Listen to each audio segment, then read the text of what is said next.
mourir et revivre de manière plus rapide.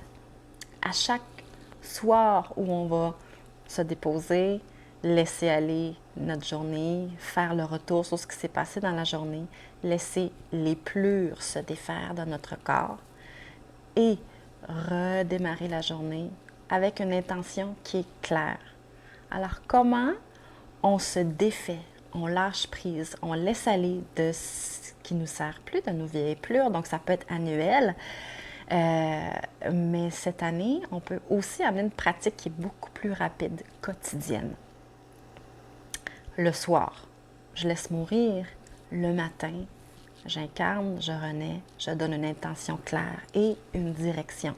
Alors, il y a cette idée de cycle également qui prend naissance en 2025 dans l'astrologie chinoise, qui est l'année du serpent de bois.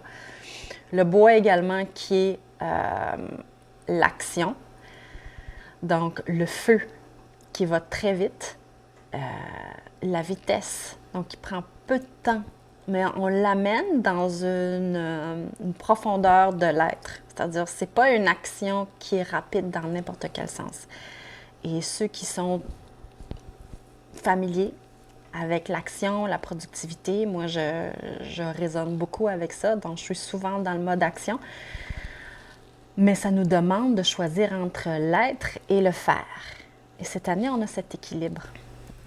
Sortir des eaux tumultueuses, collantes, brunes, sortir des eaux qui sont, tu sais, la marée, là, qui est plein, mais à la fois nourrissant, pour venir entrer dans cette dimension de l'être. Et la carte que j'ai pigée aujourd'hui de mon tarot de Rumi, je vais vous la lire et c'est vraiment pas une coïncidence, donc je l'ai pigée juste avant de faire ce vlog. C'est la rose de Ma. Donc ça rappelle aussi le feu, également la féminité.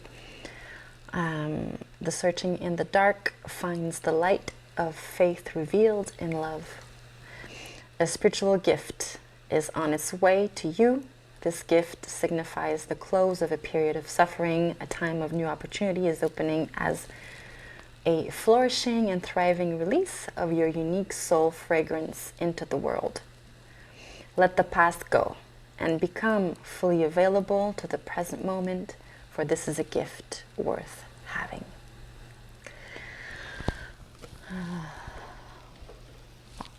Merci, désolée du petit accent anglais, mais en même temps, la langue a peu d'importance. C'est vraiment le message qui est derrière, qui résonne beaucoup avec ce dont on vient d'explorer.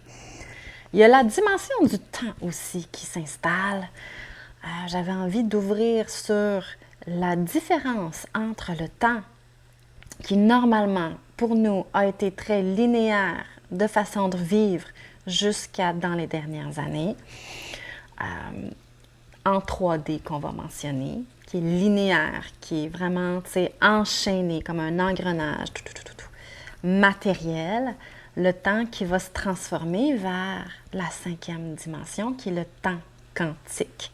Et on saute la 4e souvent parce que dans la 4e, c'est là où ça s'entremêle. C'est là où on va questionner, où il va y avoir cet espace de chaos. Tandis que dans la 3D, on est dans la matérialisation des choses et on ne peut s'en sauver dans cette ère, sur cette planète. Vers cette ascension de la 5e dimension qui veut dire l'énergie quantique, donc le champ de la conscience et le temps dans cette dimension. Bien sûr, on peut se déposer sur la philosophie, les concepts, tu vois, du temps qui existe, n'existe pas, qui est un, qui sont des dimensions importantes, mais j'aimerais qu'on se dépose potentiellement sur la perception du temps qui est en symbiose avec cette façon rapide,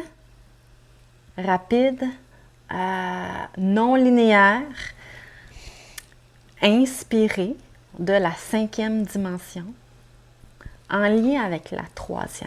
Donc, comment on vit ces deux espaces-temps en même temps? Encore là, si vous avez besoin d'outils, je suis toujours présente. que ce soit à travers les ateliers, l'atelier en ligne, communication non violente et guérison intérieure est un 6 heures et plus continuel d'information, d'enseignement, de mise en pratique, d'outils pour découvrir les perles à l'intérieur de soi et les outils pour atteindre ces négociations-là avec brio. Les consultations privées également, individuelles ou en couple. Ça résume. Merci pour cette belle rencontre et je vous souhaite beaucoup d'amour.